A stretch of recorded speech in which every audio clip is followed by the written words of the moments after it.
আসসালামু আলাইকুম রহমতুল্লাহ। সুপ্রিয় শিক্ষার্থীবৃন্দ, আশা করি তোমরা সবাই ভালো আছো। এই ভিডিওটা তৈরি করছি সপ্তম শ্রেণীর শিক্ষার্থীদের জন্য। 2024 সালে সপ্তম শ্রেণী স্বাস্থ্য সুরক্ষা বইয়ের ষষ্ঠ অধ্যায় আমি হব আমার স্থপতি এর 7 নম্বর পর্বে আজকে আমরা দেখব 102 পৃষ্ঠা ছকের সমাধান। শিক্ষার্থীরা, তোমরা যারা এখনও অন্যান্য বিষয়ের ভিডিওগুলো দেখোনি তারা আমাদের চ্যানেলের প্লেলিস্ট অপশন থেকে ঘুরে আসতে পারো। সেখানে তোমরা সপ্তম শ্রেণীর বাংলা, ইংরেজি, গণিত, বিজ্ঞান, ইতিহাস ও সামাজিক বিজ্ঞান, ডিজিটাল প্রযুক্তি, জীবন ও জীবিকা, স্বাস্থ্য সুরক্ষা, ইসলাম শিক্ষা এবং শিল্প ও সংস্কৃতি প্রত্যেকটা বিষয়ের জন্যই আলাদা আলাদা করে প্লেলিস্ট পেয়ে যাচ্ছ। এখান থেকে তোমাদের যার যে বিষয়ের ভিডিও দরকার খুব সহজে তোমরা দেখে নিতে পারবে।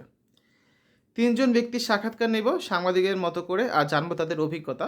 তা আমরা গত পর্বে প্রথম বন্ধুর সাক্ষাৎকার নিয়েছিলাম। প্রথমে আমার পাশে বসে থাকা বন্ধুর কাছ থেকে জানবো তার রাগের বহিঃপ্রকাশ। যারা দেখোনি 6 নাম্বার পর্বটা প্লেলিস্ট থেকে দেখে নিতে পারবে। তো গত পর্ব হচ্ছে 101 পৃষ্ঠা, এটা সমাধান করেছি। আজকে আমরা সাক্ষাৎকার 2, যেটা পরিবারে একজন সদস্যদের সাক্ষাৎকার নিব, এটা হচ্ছে আমাদের 7 নাম্বার পর্ব। এই ছকটা সমাধান করবো আজকে আমরা, ঠিক আছে? তো চলো শিক্ষার্থী, 107 নাম্বার পৃষ্ঠার 102 নম্বর পৃষ্ঠার এই ছকের সমাধানটা করে নেওয়া যাক। সাক্ষাৎকার 2, পরিবারের একজন সদস্যের সাক্ষাৎকার। তুমি কি এমন কোনো ঘটনা মনে করতে পারো যখন তুমি রেগে গেছো? তখন তুমি কি চিন্তা করেছিলে? রেগে গিয়ে তুমি তখন কি করেছো? এরকম আচরণ বা ব্যবহার করে তোমার কেমন লেগেছে? রাগের সময় অন্য কেউ যখন কথা বলতে আসে তখন তোমার কেমন লাগে? এই আচরণটি করে কি তোমার সমস্যার সমাধান হয়েছে? তো দেখি সাক্ষাৎকারে কি আমরা জানতে পেরেছি যে বিদ্যালয়ে যাওয়ার পথে রিকশার হুকের সাথে লেগে আমার শার্ট ছিঁড়ে গেছে। তখন আমার মনে যে প্রশ্ন জেগেছে যে আমি বিদ্যালয়ে এই অবস্থায় কেমন করে যাব, তাই যে কাজটা করেছি, বিদ্যালয়ে না গিয়ে বাসায় ফিরে গিয়েছি। এতে আমার মোটেও ভালো লাগেনি। আর তখন অন্য কেউ এরকম আচরণের সময় বাধা দিলে বা অন্য কিছু বলে তখন ভালো লাগে না।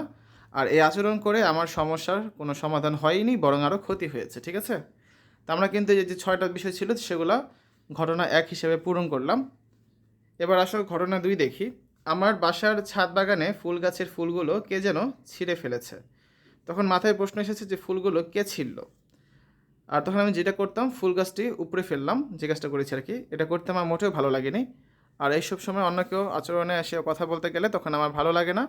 আর এই আচরণ করে আমার সমস্যার কোনো সমাধান হয়নি, বরং আরও ক্ষতি হয়েছে। তো এভাবে করে আমরা ছকটা পূরণ করলাম। তোমরা হচ্ছে পরিবারের যে কোনো একজন সদস্যের কাছ থেকে তার সাক্ষাৎকার নিয়ে তার কথাগুলো এখানে লিখবে। আগামী ক্লাসে 8 নম্বর পর্বে আমরা হচ্ছে সাক্ষাৎকার 3 যেটা আছে এটা পূরণ করব। এই ছকটা আছে তোমাদের বইয়ের 103 পৃষ্ঠায়। শিক্ষার্থীরা, এতক্ষণ তোমরা দেখলে সপ্তম শ্রেণী স্বাস্থ্য সুরক্ষা ষষ্ঠ অধ্যায় 102 পৃষ্ঠার সমাধান।